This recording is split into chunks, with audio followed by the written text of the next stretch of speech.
तो चलिए देखते हैं इसके बारे में। पहले देखेंगे introduction to the digestive tract.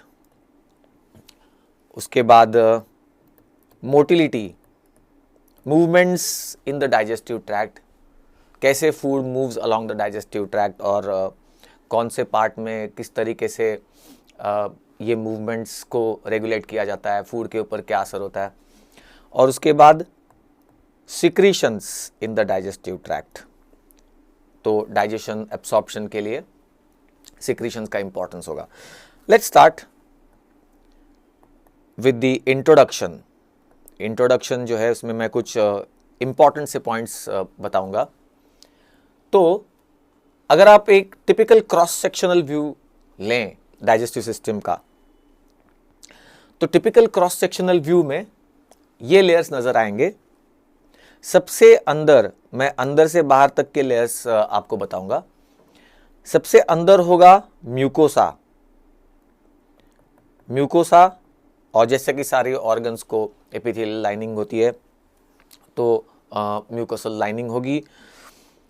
उसके बाद और एक बात ये हमने डिस्कस भी किया है कि GI lining has tight junctions between the adjacent sales so that it is selectively permeable। तो म्यूकोसा हो गया इनर मोस्ट लेयर। उसके बाद सब म्यूकस लेयर। सब म्यूकस लेयर के बाहर होगा मस्कुलरिस म्यूकोसे, यानी मसल लेयर। ये जो मसल लेयर है जिसको हम मस्कुलरिस म्यूकोसे कह रहे हैं, ये स्मूथ मसल ऑब्वियसली। दो तरह के मसल्स है डाइजेस्टिव ट्रैक्ट में, एक सर्कुलर मसल, दूसरा लॉन्जिट्यूडिनल मसल। सर्कुलर मसल जो है वो लोकल कॉन्ट्रैक्शंस करवाएगा उस जगह पे, उस लोकेशन में, और लॉन्जिट्यूडिनल मसल जो है वो along the length of the digestive tract होगा। तो वो over a certain length of the intestine वो कॉन्ट्रैक्शन करके वो पेरिस्टाल्सिस या आगे मोटिलिटी को कंट्रोल करेगा। तो मस्कुलरिस म्यूकोसा या मसल लेयर, और फिर उसके बाहर सीरोसा, सीरस लेयर, और फिर बाहर पेरिटोनियम होता है। तो आपको पता ही है intestines are covered with peritoneum. तो सीरोसा और उसके बाहर पेरिटोनियम। ये टिपिकल क्रॉस सेक्शनल व्यू है। जहां तक इनर्वेशन का सवाल है, let's start with the innervation of the gut. उसको कहते हैं ENS, enteric nervous system. Digestive tract से रिलेटेड कोई भी चीज को हम एंटेरो या एंटेरिक से कहते हैं, तो एंटेरिक नर्वस सिस्टम। इसके बारे में कुछ खास इंपॉर्टेंट चीजें बता दूं। ये एक नर्व प्लेक्ससेस का कॉन्ग्लोमरेशन है, यानी इसमें नर्व प्लेक्ससेस है बेसिकली। एंटेरिक नर्वस सिस्टम को by the way mini brain भी कहा जाता है, पेरिफेरल ब्रेन या मिनी ब्रेन। इतना एक्सटेंसिव नेटवर्क ऑफ नर्व्स है कि उसको मिनी ब्रेन कहा जाता है।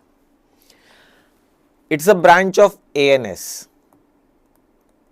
ऑब्वियसली डाइजेस्टिव ट्रैक्ट का फंक्शन जो है वो इनवॉलंटरी फंक्शन है, except for first stage of swallowing. Swallow करते वक्त वो वॉलंटरीली होता है, फिर उसके बाद आगे की सारी प्रोसेसेस ऑटोमेटिक है, इनवॉलंटरी, और इसलिए this is a branch of ANS.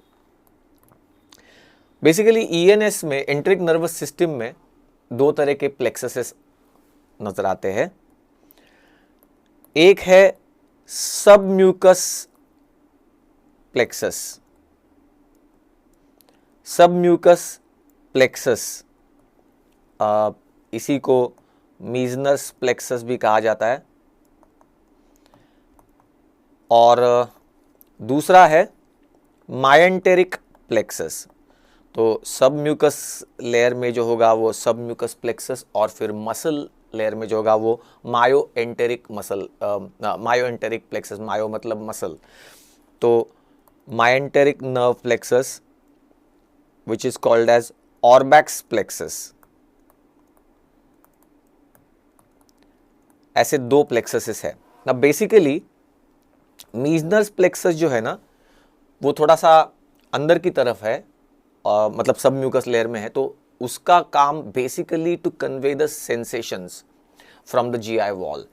तो इसका काम मेनली सेंसरी होगा।